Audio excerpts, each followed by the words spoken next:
Welcome back to another episode of Meredyth with a Y. I am your host, Meredyth Willits, and today I have the amazing N.L. Holmes. She is a prolific historical fiction author whose background is as layered as an ancient society she brings to life.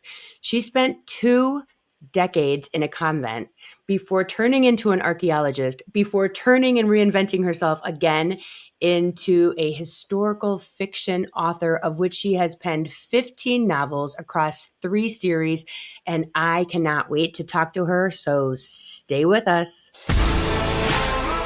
Hello, everyone. This is Meredyth with a Y, and I am your host, Meredyth Willits. Today, we are going to go deep, changing lives, and I am giving you the keys to the castle.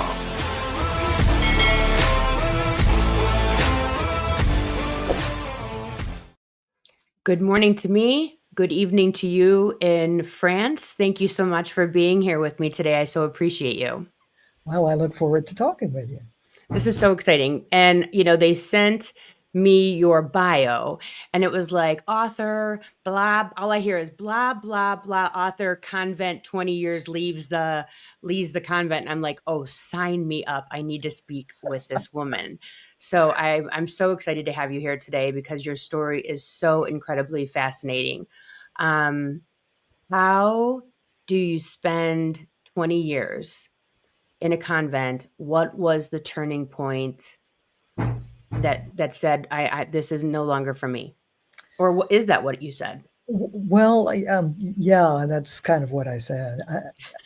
I had, over the years, I had sort of my views about religious life had evolved, and this was not very long after Vatican II. So there were people were changing a lot of things and having to decide what was kept and what was changed. And I found myself in the recent election for prioress, who was the head of the superior of the convent. I found that I was probably going to be elected prioress at some point soon. Oh, wow.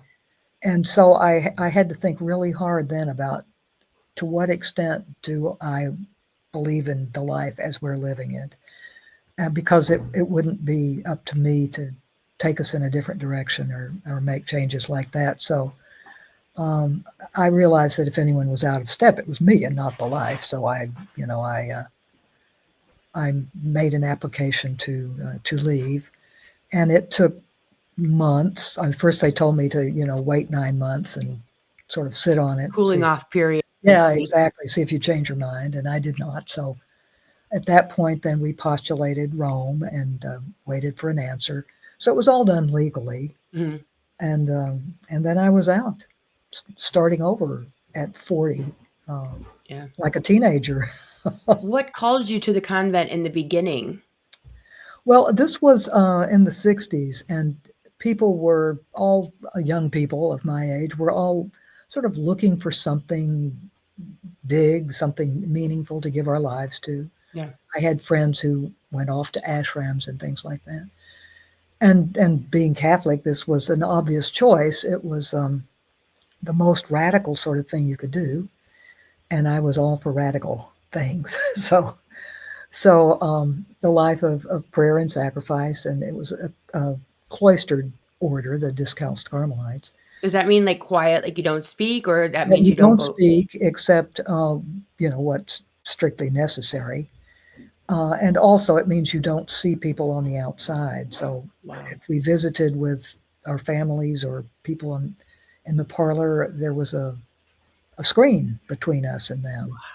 And when we had Mass in the chapel, visitors on the other side literally saw us through a screen. So it was sort of deliberate visual separation to dramatize the reality of our choice there. That gives me like almost like a claustrophobic, like I can't get there type of feeling. Like I just want to get there because I'm not allowed to get there, maybe like Yeah, to touch yeah, someone or like speak. Because there are a lot of spiritual practices of like not speaking, of like, I don't know if the word's alienating, but separating yourself from others, even if it's just for a short period of time. So for 20 years, you didn't speak unless necessary? Yeah, we had a daily or more or less daily period of recreation where we sat around and, talked or played ping pong or, something like that. Someone would read us articles from the newspaper. But other than that, you generally worked alone, or if you had to work with someone else, then, you tried to do it silently where possible. And Yeah. so, really, the only in-depth conversation you would ever have would be with your superior, which was a little sticky if you and your superior didn't get along well, but that was part of the prize. Did you feel like that helped you in your spiritual practice in any way, or did it feel clunky or like I'm doing things because I'm supposed to be doing them? No, it was very congenial to me, who am a sort of solitary person. And I must say that, if nothing else, and there were other things too, ended up helping me strangely as an author. I mean, which is writing is a very solitary endeavor. Yeah. And you can belong to a writers group and all, and that's very helpful. But ultimately, you have to sit down in the chair and write by yourself. So I guess that was a good preparation. And you had the building of 20 years of language and words and ideas and not expressing them, probably just ready to come out. But that wasn't the first thing you do when you left the convent. You decided to go to school and become an archaeologist, clearly the next step in one's life after being a nun is Well, it was clearly the next step in mine because right. even as a child, I had wanted to be an archaeologist. So I had started in at the University of Texas and then dropped out after a year and a half. That was part of this sort of 60s, spiritual confusion and where do I belong in the world and all of this. So it was actually not so crazy to step right back into the school role and finish up my degree and then go on for a PhD. When you were in the convent, were you like dreaming of archaeology? Did you have access to books about the world around you and what was going on to keep you kind of present and then, in that timeline's reality? Or were you that separate from the real world as well? No, no, and yes. We were genuinely cut off, and you might see an old newspaper lying on the floor to sop up water or something, but we didn't stay abreast of fashion or anything of that sort. Just sort of generally world events because we wanted to pray for those. Mhm. And no, I bought into that. I wasn't dreaming wistfully of what I'd left behind or what I might be doing or people I had known or whatever. So it was it was a very effective cutting off. I mean, it works if you give yourself to it honestly. Yeah. So What when does I it came, works mean? What does that mean it works? It works for you personally to like is being called to the convent, is that a personal calling in the sense of I want to give myself to this, or is it like the Peace Corps where you want to give back to to society? Is it an individualized? well, both I'd say. I mean, it's something that has to be very personal because you will give as much of yourself as you let yourself. So you have to buy into it completely, Yeah. or it doesn't cut where it's supposed to cut, if I may put it that way. On the other hand, it's presumably for the sake of the world, and thanksgiving to God certainly, but in order to call down His blessings on your community. Mhm. So it's you're supported by the community. They're an order that they do small tasks and sell handicrafts and things like this, but by and large, it's the charity of the community that supports you, and so you take on particular requests for prayer, and you pray constantly. 7 times a day, there's communal prayer. Wow. and chanting and things like this. So it's both individual and communal. And this particular order is probably more individual than many. For example, it's more silent, it's more individual. Uh, it's in the individual nun and her prayer rather than great choral presentations like, say, the Benedictines or something here. I live 20 minutes from a Benedictine, a male Benedictine community here in France, Mm-hmm. whose mission is to preserve Gregorian chant. And so they have the most beautiful liturgies, and people come from miles around to hear these incredibly gorgeous, austere, immemorial style liturgies. But ours wasn't that, on the outward scale. I would say it was a pretty modest, smaller community for one thing. Mm-hmm. But it was all about our prayer and contemplation of the solitude and silence that one uh, counts on to be effective with Yeah. God. To Yeah. How much of life would you say you lived before you went into the convent? Like, did you feel like you did enough? Were you like, okay, I did all this and now I'm going in? Did your parents panic? Yeah, they Siblings? did. um, yeah, I think so. I think I knew what I was doing. I Hmm. was 21 when I entered, Okay. and so I'd been to college. I was engaged to somebody, so Wow. I'd had a range of experience. Yeah. Um, I, they used to accept people right out of high school, and I don't believe they do anymore. At least this community doesn't, for that reason, so that you're making a free choice and not just sort of sliding in for lack of something better. Yeah. Yeah. And like, was that in France that you were in the convent, or was that in No, the no, it States? was in my hometown in Texas. Oh, wow, in Texas. Ha- Imagine. I know. And like when you're looking back at all, first of all, did you meet any popes? I need to know that. Yes, yes. I saw John Paul II twice. Wow. And how was that? It was a great experience. We actually went to San Antonio for his visit and stayed there with our sisters in San Antonio. And we were out on the street, with our bare faces hanging out, and saw him and received his blessing. So it was, and with millions of people, Yeah. this was a real experience of the church in a different way, not just sort of in a spiritual level, but physical and visible. It was very moving, very very strong. And when you started to kind of, is it the word doubt, or is it question, or like what does that feel like as you start to kind of wiggle towards that 20-year mark, and when did that start?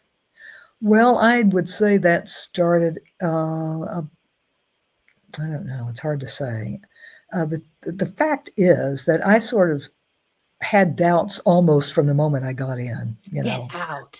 But this is not uncommon apparently, and they kept saying, "Oh no, no, everybody does. You have a vocation. Just hang in there." And there was an awful lot of conscience ripping going on, and I finally sort of, let's say, suffered a the nervous breakdown. Let's call it that, a Really? kind of crisis, an emotional crisis, uh, because I just wasn't sure I was being honest with myself, and everybody kept reassuring me and all of this. So, but they fortunately let me see a priest who was a psychologist, and so this ended well. In fact, it ended so well that I think this is the best thing that can happen to somebody. Frankly, psychoanalysis is very very useful to finding yourself and the truth about yourself, and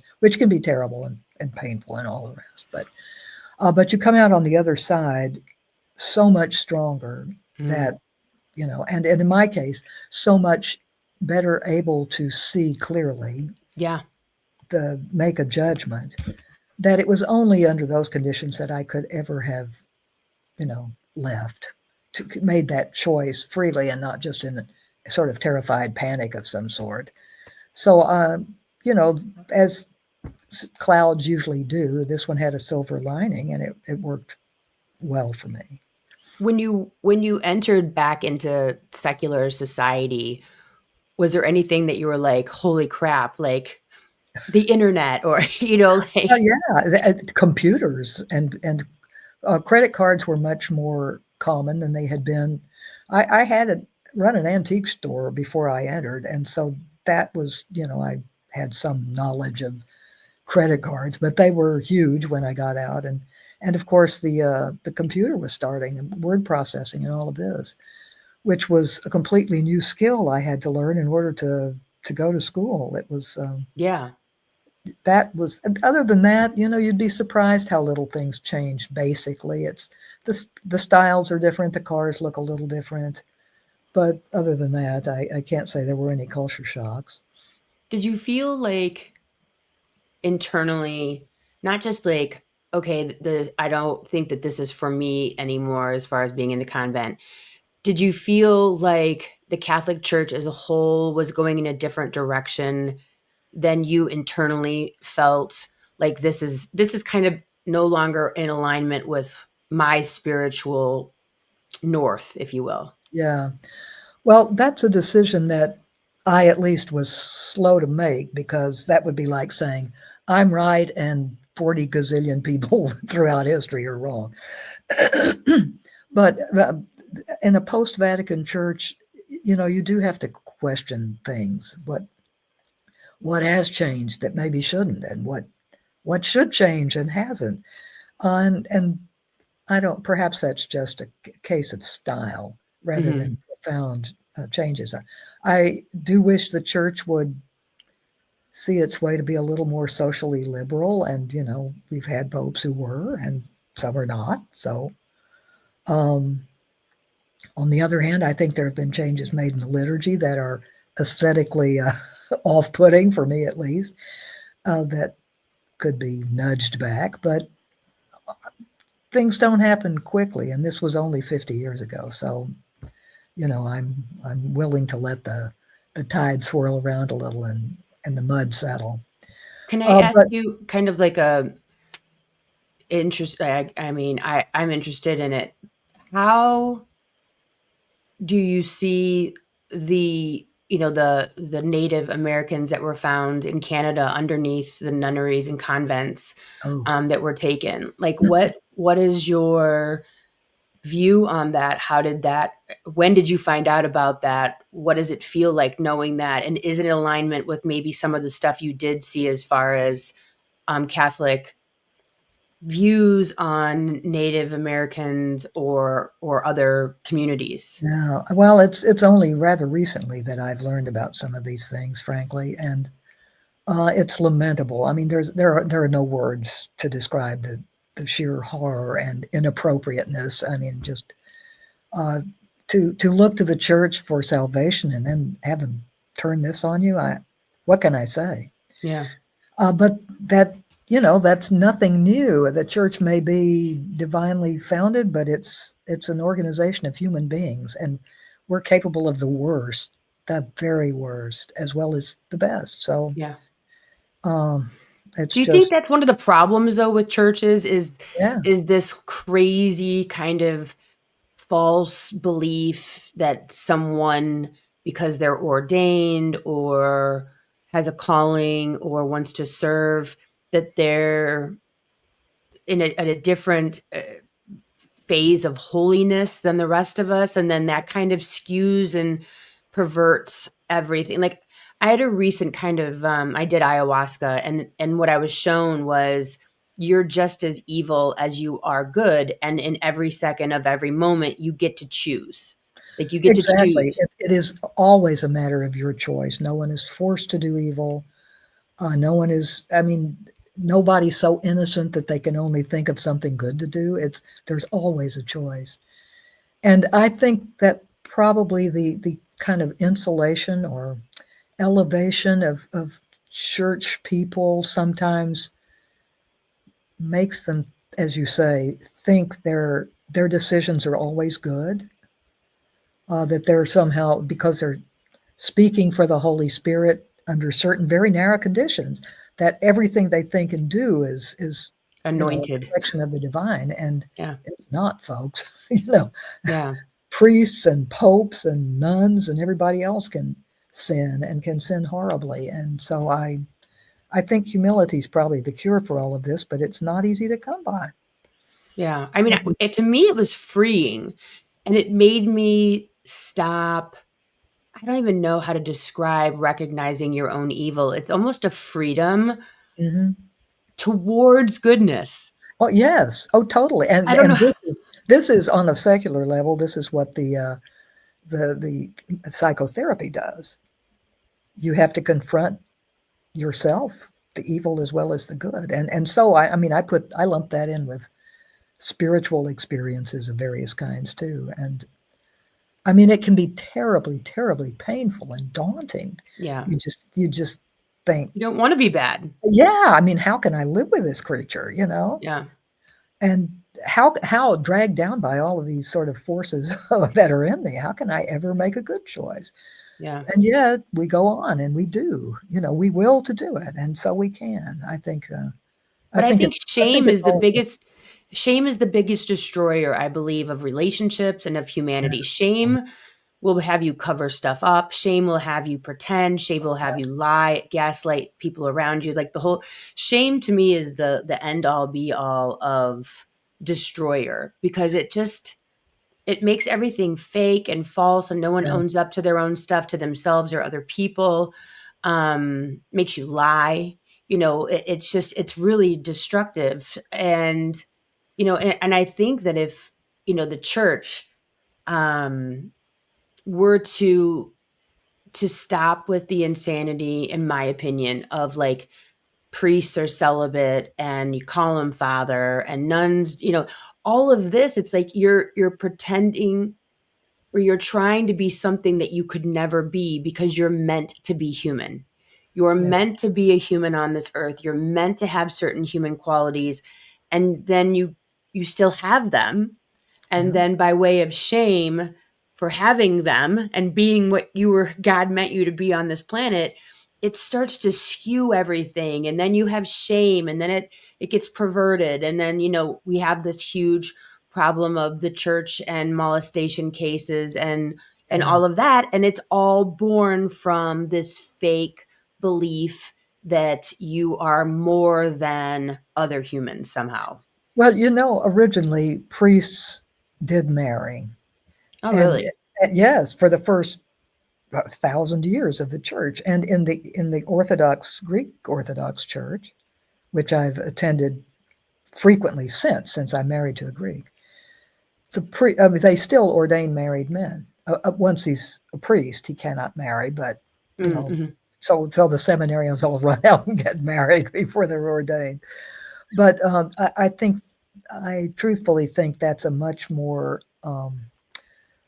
grounded approach to priesthood. And there may still be monks, for example, choose freely not to marry because they live in community. Yeah. But for parish priests, I cannot think of a good reason why not. And if nothing else convinces people, let the horrible spectacle of all of these child molestation Yeah. cases, uh, Yeah. because that's going to attract a certain kind of person. I mean, Yeah. also perfectly normal people, but those with a kind of kink like that, or I don't know, seems to me that there's a very simple solution to kind of weed them out. Were you privy to that when you were in the convent, or is that something they Not keep at from you? all, not at Yeah. all. And I found out later that at least one priest who had been a chaplain in our community was part of that, and it Oh, didn't wow. surprise me at all. He was the only sort of unspiritual chaplain that we had in all those 20 years. So You could probably just feel didn't have a real vacation. you could just feel it off Yeah, their yeah. yeah. There's something weird about that person. So after you left, I'm fascinated, by the way. I could talk about this for like 2 I months. see you are. I'm sorry. I'm fascinated. Yeah. So after you left the convent, you went to got a doctorate in classical and Near Eastern studies from Bryn Mawr. and then you excavated sites across Greece and Israel. Mm. What was that like, going to Israel and like in Greece and diving into the very sites that you've been learning about or being kind of a part of for decades? Well, it was wonderful. It was truly fascinating, and I have to say that excavation is wonderful on many levels. It's it was part of what attracted me to archaeology as opposed to say history or ancient languages was the physicality of it, the Hmm. fact that you're actually out there in the dirt, you know, coming to grips with material culture in a very material way, and I think that gives you a well, it attracts a different kind of personality. Archaeologists are very different personalities than just historians. So, In what way? well, I don't know. They're kind of the cowboy of the ancient studies people, you know, and I'm not the only one who says this. It just attracts a certain kind of person. Scholarship tends to be very, you know, solitary and by necessity. I mean, you're in a library a lot or in the classroom, but here you're living in a community out in the middle of nowhere, often under very primitive conditions, and you're working with these colleagues who come from all over the world often, and it's you really form very strong relationships with people and Mm, very lasting friendships, and you see a side of them that you wouldn't normally see, you know. Um, and it was just you're coming to grips with the country, the wherever you are, in a hmm. different way too. You're literally in their dirt, you know. Yeah. You're living in their towns. You're working side by side with people from the village there, and it's just it seems very real, and it seemed to me always to bring you close to the past in a way that was almost I don't know how to say this without sounding weird, but almost supernatural. I mean, it's Yeah. you hold a broken pot in your hand and know that somebody 2,500 or 3,000 years ago held that in their hand, and they formed that out of clay, the same clay you're standing on, and Yeah. it's just Surreal.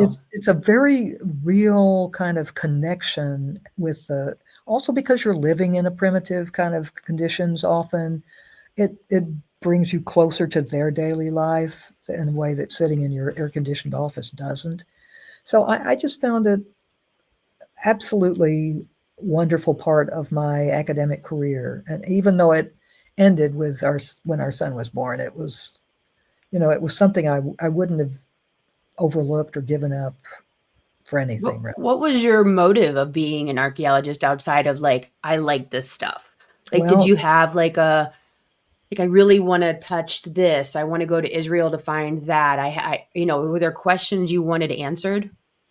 not particularly. No, you know, if you direct a dig, you have to have a question you're setting out to answer. Okay. For example, when we were working in Israel, I worked with a team from Duke, and they were setting out to examine the lifestyle of this town, Sepphoris. It's a town in Galilee, very near Nazareth, and they wanted to see if the Jewish population of this town lived the same way as the Gentiles, or if they were maintaining, you know, a kind of some aspects of their Jewish religious life there that was identifiable on the ground. Hmm. And it was a kind of a yes and no answer. I mean, we did find evidence of kosher butchering, and we found evidence of mikvot, those ritual bathtubs and stuff. So it looked like even though they were surrounded by Greek-speaking Gentiles, that they maintained some of their identity. So that was a really interesting, you know, project, very specified. But I actually went on this dig as an artist, so rather than as Oh, an excavator. So I was there just to learn what things were like, kind of without prior questions, just to see, and I saw everything that came out of the ground because I was drawing it all. And Wow. so that was a kind of a cool position to be in. Did that take you into more of a spiritual energy than from maybe the legalism, if you will, of Catholicism to more of like when I went to India and my guide there, I was like, okay, tomorrow I'm going to an ashram. He's like, you're absolutely not going to an ashram. We're going to be with the people. And I was like, good idea. And so like that's very much more spiritual, being around the people, walking through the streets, like doing the things versus sitting in an ashram with a bunch of people doing yoga or whatever. Did it feel tactile, kind of with the people, spiritually connected in a different way than the convent? And how'd that feel? In a different way, yes. I don't know that it was more or less. Mhm. There are many vocations and many paths to God, so I won't say it was better or worse, but it was certainly more tactile. And being an artist from childhood up, I am a pretty sensory person. I see things, I smell things, I hear things. I pay attention to my environment, and that was kind of a no-no in the convent. You were supposed to shut all that sensory Hmm. information out as much as possible, and I don't think I ever really succeeded in doing that. But Why would you want to shut that off well, to listen to God, rather than inside? the neighbors yelling at each other or the dog barking or something. And as I say, this is not like all of Catholic doctrine says Yeah. this. There are various paths, but that was the Carmelite path. So for me, it was a wonderful banquet of beauty, frankly. And since beauty comes from God, well, that was spiritual in its way too. Even though I was sort of had gone pretty secular at this point. It was a particular being in Israel, I guess, and walking the paths where the Gospels were lived. We were, as I say, we were like a mile from Nazareth, and that's where you went shopping if you wanted to go shopping. So to see the Lake Galilee and the beautiful hills, and it was it was perhaps the what shall I say, the gospel component that had been missing to me in a way in the convent. Um, we supposedly were living the gospel life, living the life of the early church in this small community, but I often felt that it was, the true spirit of sort of simple charity was missing, and maybe that's a judgment on my part. I don't know that other people perceived it that way at all.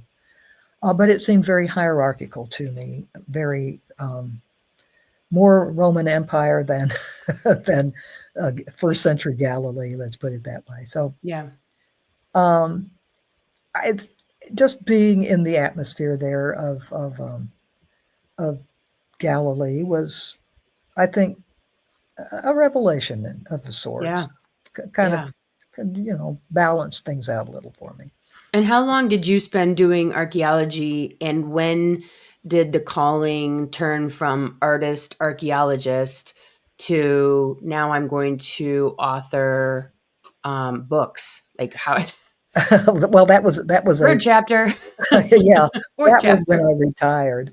I had been teaching history and humanities and ancient world, obviously, and archaeology too. So I'd been teaching at first Stockton College in New Jersey, and then when my husband moved down to Florida, and I moved with him, obviously. He got a job at the University of South Florida in Tampa, Okay. so I got a job there too, and I taught there for 25 years, I guess. And Wow.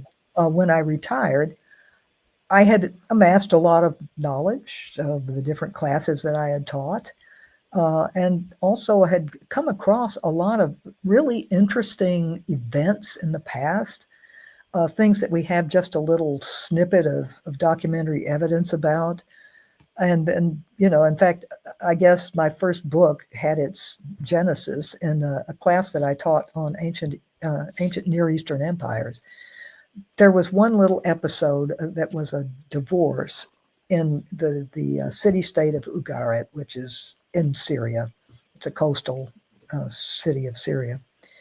And it was a small country, but very powerful because it had a huge navy, and it went back and forth as a vassal of first the Hittites and then the Egyptians and the Assyrians. And at one point there was a royal divorce, and we just have the merest little snippets of information about it that happened to be preserved on a couple of cuneiform texts. And so I gave all these 4 or 5 texts to my students and said, here's what we know. These are the points of fact. So interpret this. Tell me what happened. And of course, you can hardly say anything.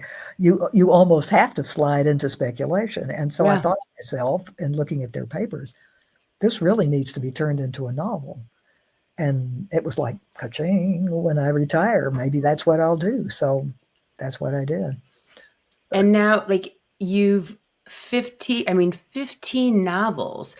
How do you take just like the seed of reality and build on it from, again, like you said, speculation?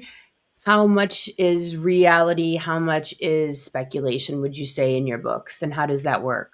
Well, it depends. Certainly they all have a kernel of historical reality.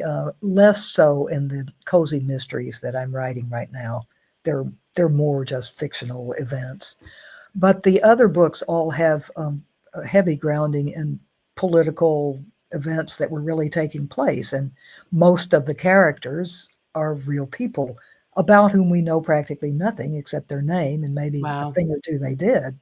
So, in essence, they're fictional because I had to fatten them up and put meat on their bones. Yeah. But the amount that is historical varies from book to book. The Hittite series,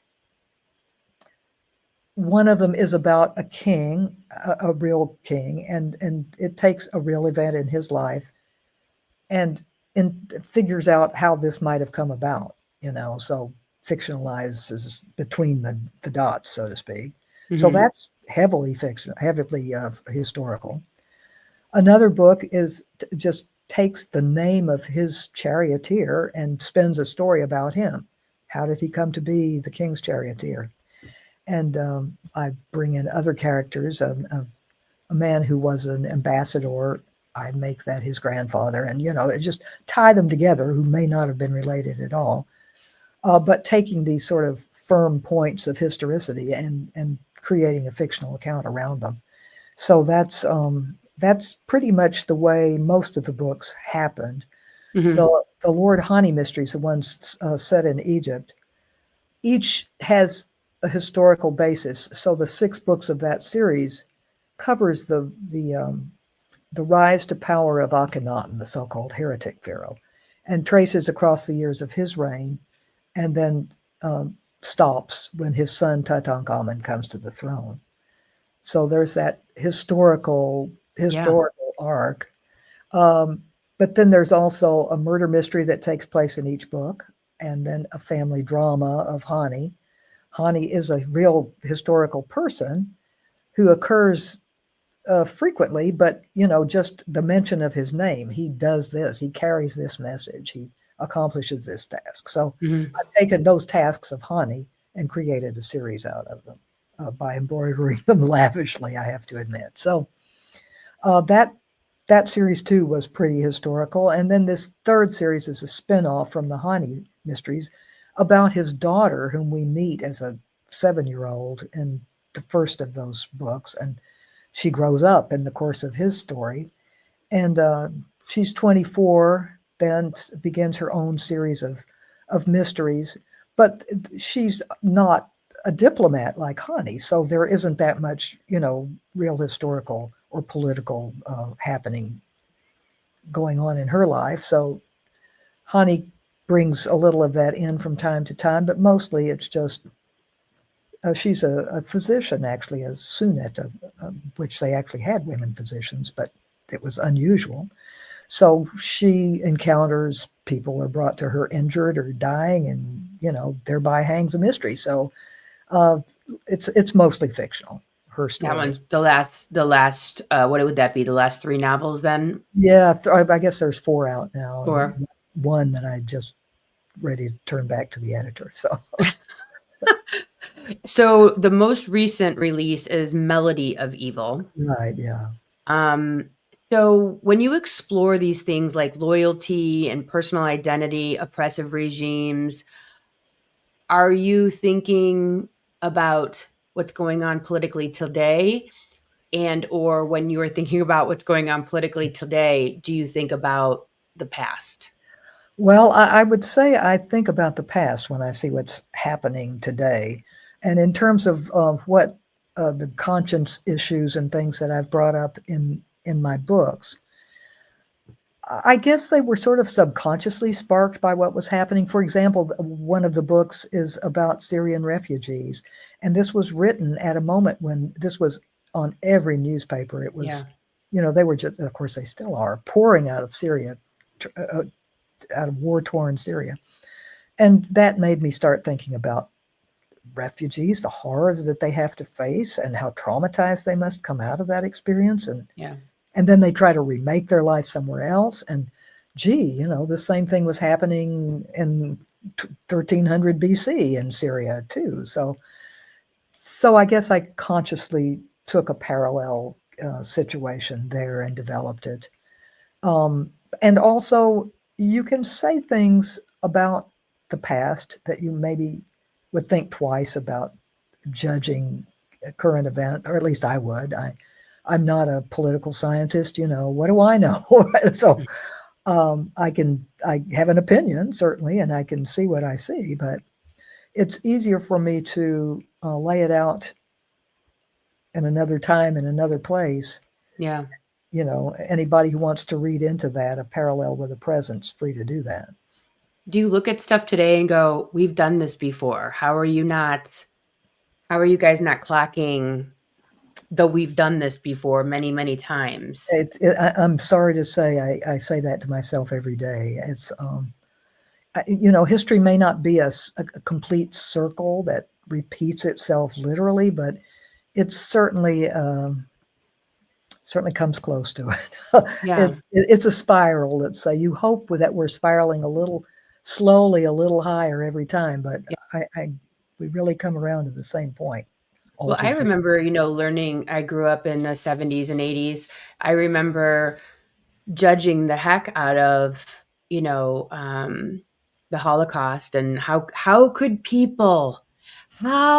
you let this happen? I remember having so much judgment clearly and obviously. And now I feel like we're kind of having the same kind of walk through taking a group of people and deciding what to do with them, taking a group of people and deciding, like, however you want to comb through the reasons of why.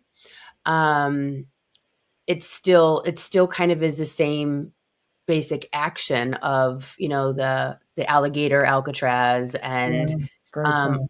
all of this crazy getting rid of due process to move people regardless of who, what, where, when, and why, or your I don't even care what your politics are, taking a group of people from the United States and moving them to a different location without due process, to me screams problematic.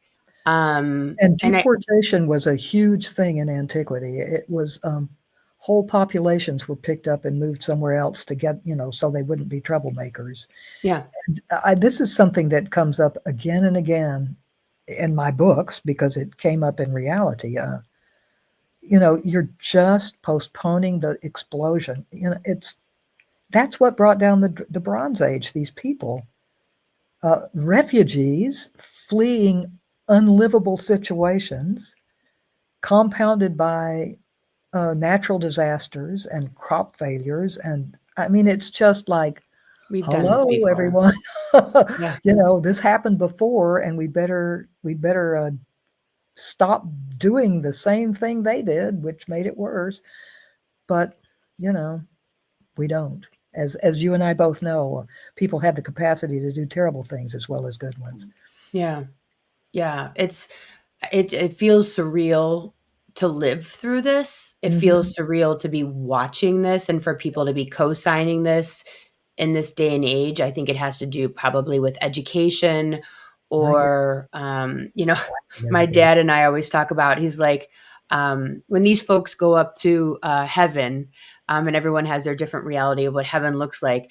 My dad's like, is God going to ask, now, can you show me the line on the map that I drew that said that these people were immigrants or illegal Right. aliens. Like I need you to show me on the map where I drew that, because it's so easy, and I think back to goofy things like the Tower of Babylon, those types of stories, and it's just like, you know I look at the universe and God and just the plan of the world. It's like, okay, we're going to make these people have brown skin, so it's going to be super easy for you to dislike them, and let's see what you're going to do with that. Yes. And we're going to But make this somehow this person. is worse than some other color skin. Yeah, Well, right, right. the irony is that as an archaeologist, I mean, I'm not a prehistorian, but I know enough about the development of the human race to know that we were all black to start with. Mhm. I mean, until very recently, more and more they're finding out that the Europeans thought white people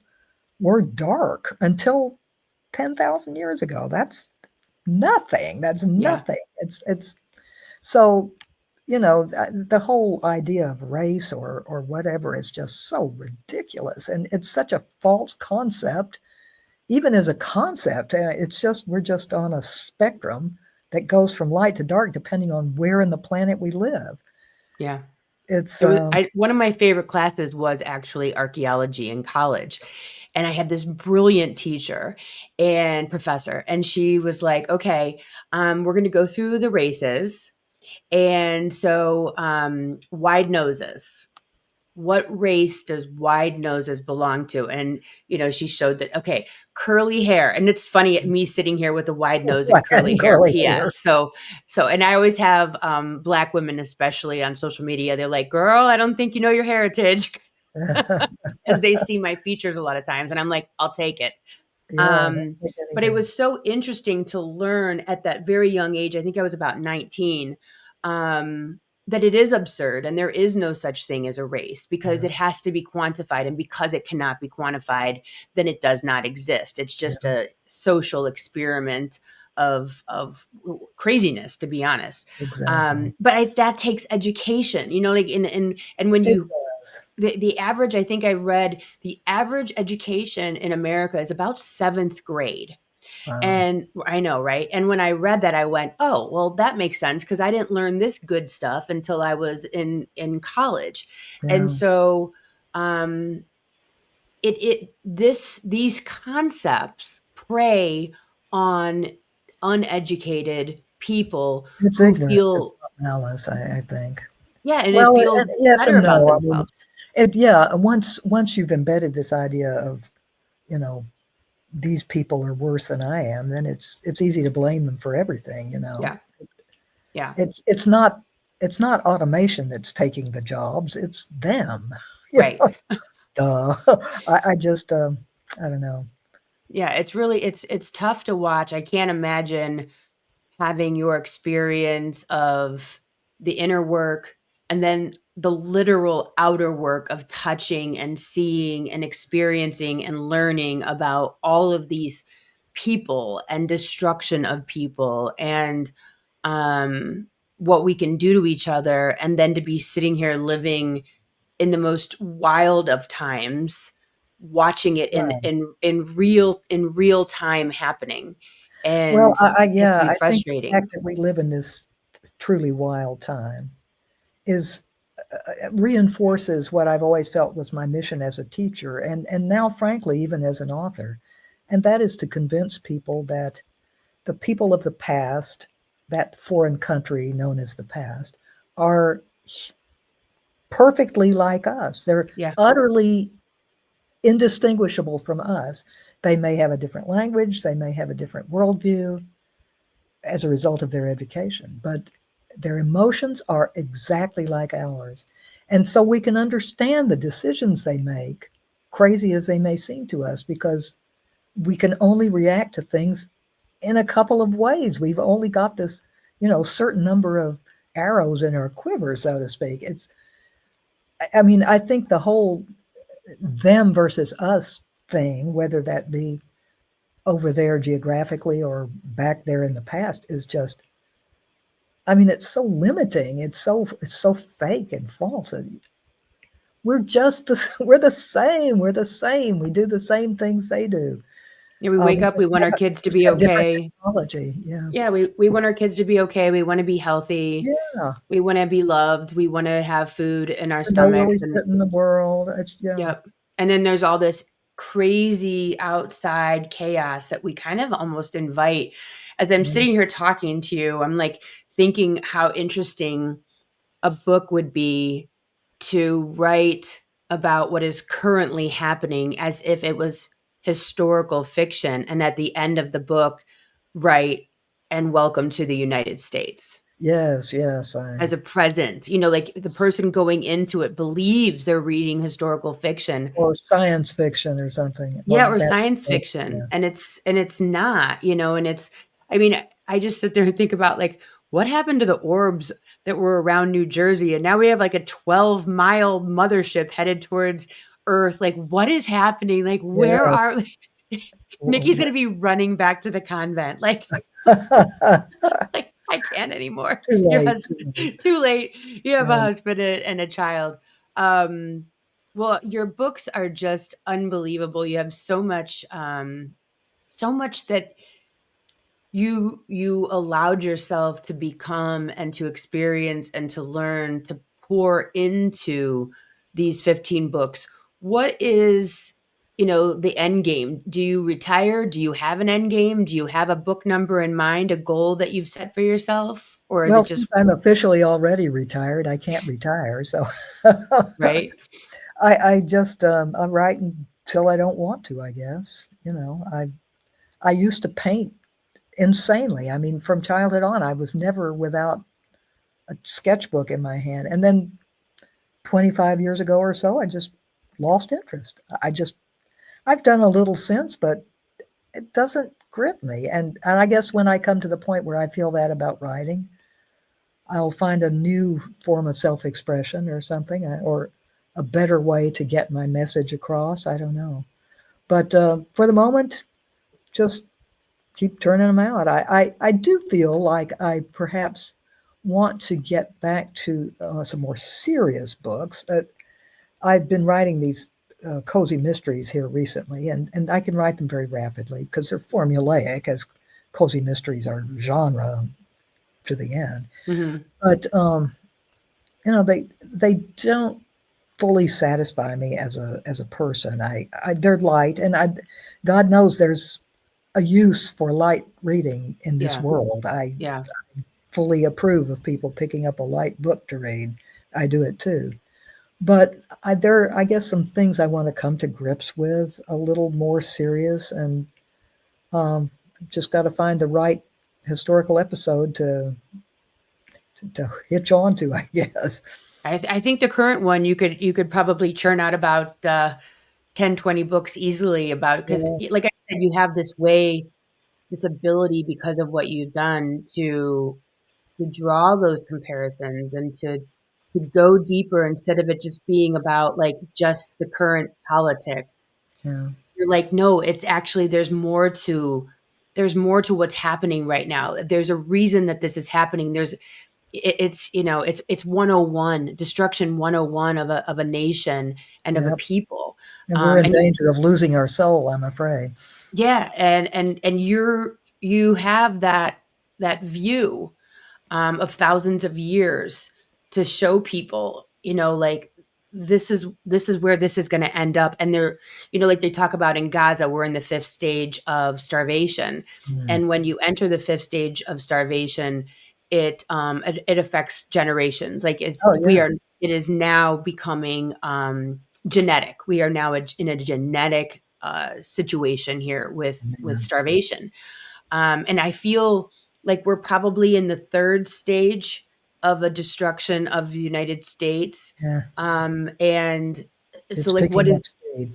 Yeah, like what is that fourth stage? What is that fifth stage? Because you've seen it. You've seen the fourth and fifth stage. You've seen the fallout of that 10,000, 5,000, 3,000 years ago. And it's just called something different. It was just called somebody different. Yeah, I recommend to everybody to read the history of Rome because, this is very reminiscent of how the Republic turned into an empire and an empire that fell. So Yeah. it's Well, what do they say? It fell from within. These yeah, things fall from within. We're not going to die by nuclear war, that everyone's afraid of, or any of these things, or by China or by Russia. We're going to self-destruct. yeah, and you could make a case. I mean, so we can end on an optimistic note that it didn't so much just disappear as changed. Yeah, I mean, these barbarians that overran it became Romanized, and they took that culture forward, changed and changed. diminished into the future, and it became European culture, and they groped their way back to kind of classical level by the Renaissance. So it's a cycle. What can I say? Yeah, and A cycle is not maybe this perfect. is the end of something that wasn't working anymore. Maybe this Yeah, is the beginning. Not maybe, it is. It's the for sure. beginning of something new. We just don't know what it looks like, and sometimes that's scary. But Yeah, um I'm so happy that you came on the podcast today. I'm so happy me that too. you're willing to talk about literally all of the things. Yeah, I appreciate you for that. Your books, the most recent again is Melody of Evil, available on Amazon and Barnes and Noble and in bookstores. There's 15 of them out there, of which are 3 different series. So yeah. look for N.L. Holmes, and then you'll be able to find all of her books. Just brilliant, brilliant writing, brilliant way of taking fact and fiction and of all the good stuff. So check her out. But thank you very much for being on the show today. My pleasure. All right, guys, I will see you here next week. If you have anyone out there that wants to listen to the show, please make sure and share it with them, like and subscribe and give stars on all the good things. But I will see you guys here next week. Thanks. Bye-bye. Thanks for listening. If you would like to connect on a more personal level, head over to meredythwillits.com or on Instagram at Meredyth with a Y for behind-the-scene footage and outtakes. Please subscribe and come back each week for more Meredyth with a Y. Thanks again for listening.